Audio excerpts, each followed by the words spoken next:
बिस्मिल्लाहिर्रहमानिर्रहीम। Multi plots इन maple. Maple में एक ही कोऑर्डिनेट एक्सिस पर अगर हमें एक से ज़्यादा ग्राफ डिस्प्ले करने हैं, शो करने हैं, तो कैसे किए जाएंगे, उसका प्रोसेस देखते हैं। अभी किसी भी फंक्शन का ग्राफ प्लॉट करने की जो कमांड है वो प्लॉट है, और फंक्शन का नेम और डोमेन, जिस डोमेन में हमने उसको प्लॉट करना है, ये तमाम प्रोसेस हम लास्ट लेक्चर में देख चुके हैं। लेकिन ये सारी जो वैल्यू है, ये जो सारा ग्राफ है, उसको हम स्टोर कर देंगे P1 में। ज़रूरी नहीं P1 नाम देना है, आप इसको ABC कोई और वेरिएबल का कोई भी नाम दे सकते हैं। अच्छा, इसी तरह जो एक और फंक्शन है उसका ग्राफ भी जो प्लॉट है वो स्टोर कर दिया हमने P2 में। इसी तरह से सो ऑन चलते गए, और जो लास्ट फंक्शन है उसका ग्राफ भी स्टोर कर दिया एक वेरिएबल में, कोई भी नाम दे ले, जैसे यहाँ पे Pn दिया है। फिर ये जितने भी प्लॉट्स हैं या जिनको हम डिस्प्ले करना चाहते हैं, जिनका ग्राफ हम देखना चाहते हैं, बनाना चाहते हैं, उनको हम डिस्प्ले कर देंगे। उनके नेम लिख के दरमियान में कॉमा आएगा और उसको डिस्प्ले कर देंगे। ये एक एग्जांपल मैंने रखी हुई बना के विद प्लॉट्स, तो उसकी जो हेडर फाइल है या पैकेज कह लें। इसके बाद plot of sine function from 0 to 2 पाई, और वो स्टोर कर दिया P1 में। जैसे मैंने कहा था कोई और नाम भी ले सकते हैं, तो यहाँ पे मैं A नाम रख देता हूँ उसको।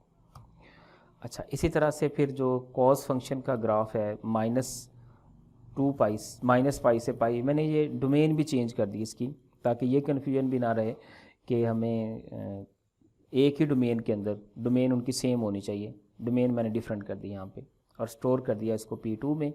इसी तरह से ये जो है इसको मैं B का नाम दे देता हूँ, B में स्टोर कर दिया।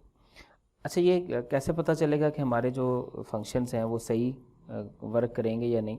मैं इसके कॉलम्स हटा के सेमी कॉलन लगा देता हूँ, और देखें इसमें जो प्लॉट है पहला वो A में स्टोर है, दूसरा प्लॉट अगर ये इसकी कमांड में कोई प्रॉब्लम होगी तो ये ऐसे शो नहीं करेगा। जैसे यहाँ पे मैं इक्वल ख़त्म कर देता हूँ, तो ये देखें इसमें P2 को शो कर रहा है, B को शो कर रहा है, P1 को शो नहीं कर रहा, क्योंकि उसमें उसका ग्राफ नहीं बन रहा, या उसकी कमांड गलत है, या उसका कोई सिंटैक्स एरर है।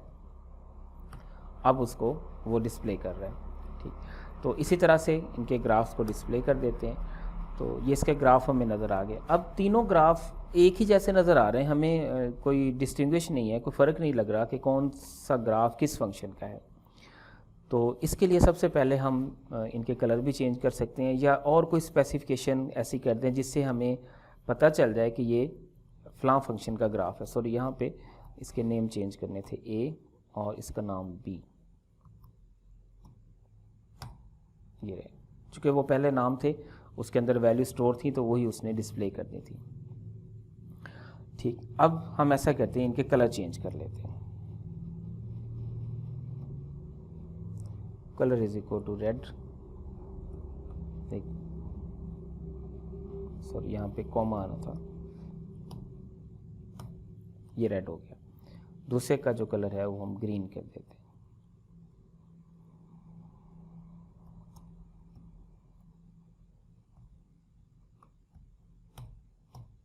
ग्रीन हो गया, और इसका कलर हम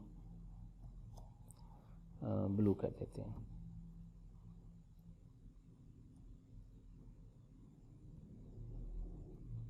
ब्लू।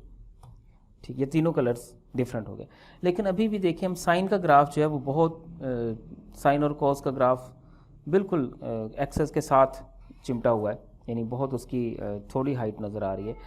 और इस वजह से, क्योंकि ये सीकंड का जो ग्राफ है इसकी हाइट बहुत ज़्यादा है, ये टैन का जो ग्राफ है, सॉरी टैन है, टैन का ग्राफ जो है वो बहुत ज़्यादा, यानी वो अप टू इन्फिनिटी जा रहा होता है।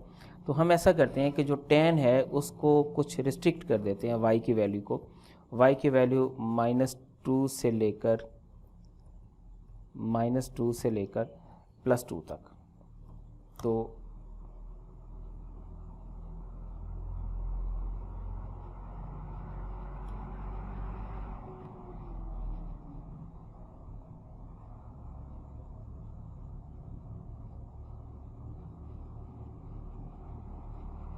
सॉरी, ये डोमेन इसकी पहले आनी चाहिए थी, कलर्स वगैरह बाद में आने चाहिए थे।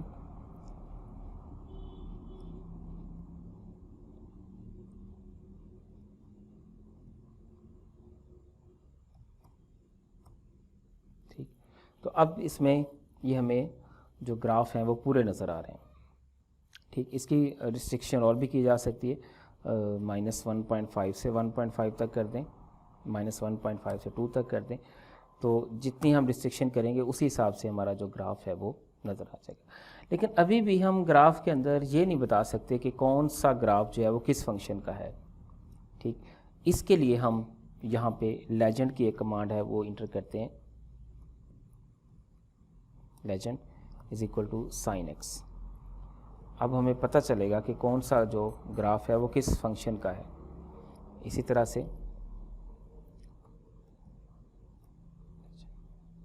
= cos,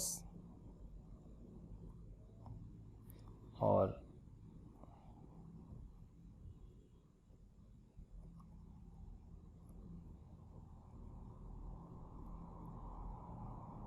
tan of x। अब ये साथ मेंशन भी करेगा कि जो रेड लाइन है वो साइन फंक्शन की है, जो ब्लू लाइन है वो कॉस फंक्शन की है, और जो ग्रीन लाइन जो है वो कॉस फंक्शन की है, और जो ब्लू लाइन है वो tan फंक्शन की है। तो ये था मल्टी प्लॉट्स इन मैपल।